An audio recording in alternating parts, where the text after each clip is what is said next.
Notre projet s'intitule Afrique, quels travailleurs peuvent-ils tenir compte des risques associés à la pandémie du Covid-19, donc acronyme Covid-Afrique. Le projet tourne autour d'un phénomène particulier qu'on intitule l'optimisme comparatif. Qu'est-ce que c'est que l'optimisme comparatif?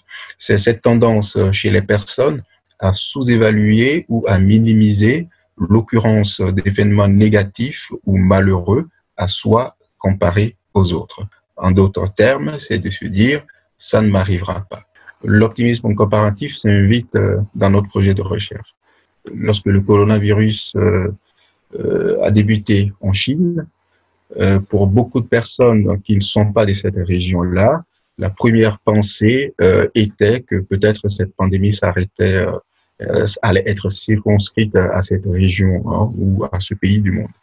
Mais progressivement, on a vu que le coronavirus a gagné les autres continents, les États-Unis, l'Europe, puis progressivement s'est mis en route pour l'Afrique.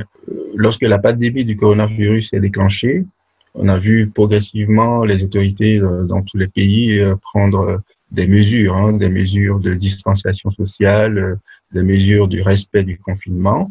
On a également vu que dans certains pays, certains citoyens ne l'ont pas respecté. Donc, des rassemblements dans des milieux publics, il y avait certains même qui continuaient à vaquer à leurs occupations.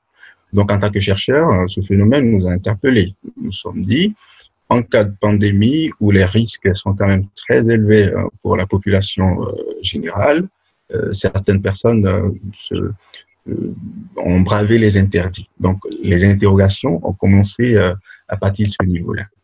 Mais étant donné que dans notre laboratoire de recherche, nous faisons beaucoup de recherches sur les travailleurs, spécialement du secteur informel en Afrique, nous avons fait également un lien de se dire qu'on peut essayer de voir au sein de la population de travailleurs si la situation de l'emploi pourrait expliquer le phénomène d'optimisme comparatif, sachant qu'il y a des différences notables entre des types de travailleurs. Par exemple, le secteur informel est très dominant dans les pays non industrialisés, comme le Togo et le Burkina Faso, où nous menons actuellement cette recherche.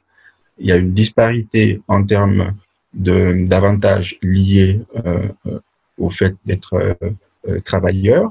Par exemple, ceux du secteur formel sont des salariés qui bénéficient de la protection sociale, de l'assurance maladie, etc.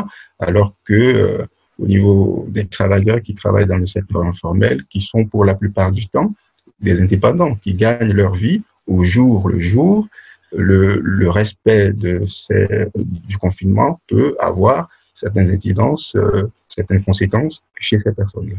Donc, le projet, en gros, vise à voir si l'accès à un travail décent influence l'optimisme comparatif ou le déni du risque. Concernant la diffusion des résultats, on a souvent observé que la population générale, en ce qui concerne les sciences humaines et sociales, la population générale participe aux études, elle est interrogée, mais au final, les résultats, ils n'en prennent pas connaissance. On ne leur communique pas les résultats. La plupart des congrès scientifiques qu'ils font, c'est des débats entre scientifiques. Donc, d'où on a prévu, dans la mise en œuvre de ce projet, de faire un rapport de recherche au grand public que nous allons diffuser à travers la presse, à travers les médias locaux. On peut également avoir des interviews dans les langues locales pour que les populations locales aussi prennent connaissance des résultats de cette recherche. Donc, nous trouvons important de partager ces résultats avec la population générale.